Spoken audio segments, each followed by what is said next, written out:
নমস্কার বন্ধুরা, বনশ্রী রান্নাঘরে সবাইকে স্বাগত।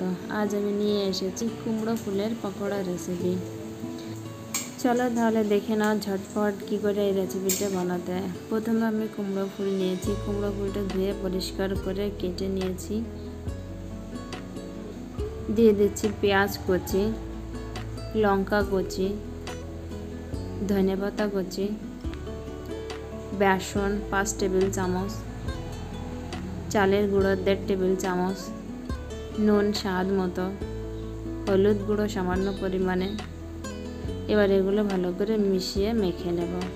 তোমরা চাইলে এখানে তোমাদের পছন্দ মতো মশলাটাও ব্যবহার করতে পারো, তবে আমি বলবো মশলা এখানে ব্যবহার না করে জাস্ট এভাবেই তোমরা বানিয়ে খেয়ে দেখো, দারুণ লাগবে। আর যারা মশলা খেতে চাও তারা দিতে পারো, তবে পকোড়াতে কিন্তু নুন আর ঝালটা ঠিকমতো হলেই পকোড়া কিন্তু অসাধারণ খেতে লাগবে।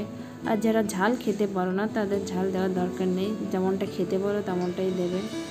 কড়াইটা গরম করে তেল দিয়ে দিচ্ছি। এবার পকোড়াগুলো দিয়ে দিচ্ছি ভাজার জন্যে। বেসন দিয়ে পকোড়া বানালে তার ভিতরে সামান্য পরিমাণ একটু চালের গুঁড়ো দেবে, দেখবে পকোড়াগুলো মুচমুচে হবে, খেতেও ভালো লাগবে। এভাবেই বাকি সব পকোড়াগুলো ভেজে নেব।